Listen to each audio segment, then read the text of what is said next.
Hi everyone. Today is a special day in the church's calendar. It's called Pentecost. I want to tell you something about it. It was some days now since Jesus had told the disciples to stay in Jerusalem and wait for his special gift for them, the Holy Spirit. He'd talked to them about the Holy Spirit while he was alive, and they wondered what he meant. He'd told them to pray. So here they all were, all together, praying. Suddenly, strange things started to happen.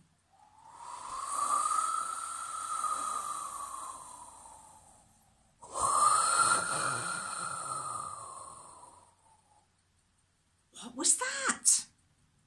They were hearing a noise. It sounded like a really strong wind blowing from heaven, and it filled the whole house where they were sitting.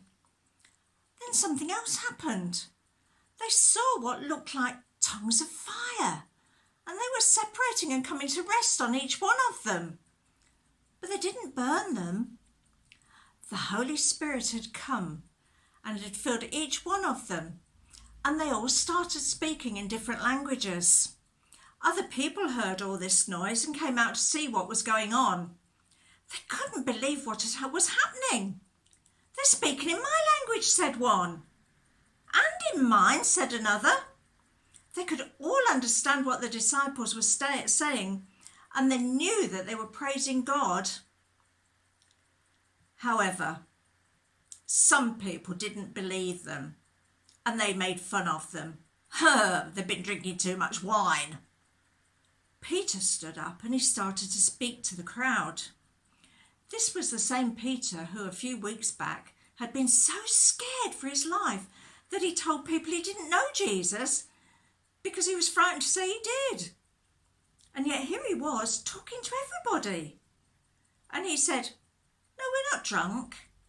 And he started to tell them that many years ago God had promised that he would give people his Holy Spirit and that their lives would be different. And then he started to talk to them about Jesus, how he came and he lived on this earth and how people had put him to death and how God had raised him up again and he came back to life. And then he'd gone back to live with God. If you want to hear all of what Peter said, you can read that in Acts chapter 2.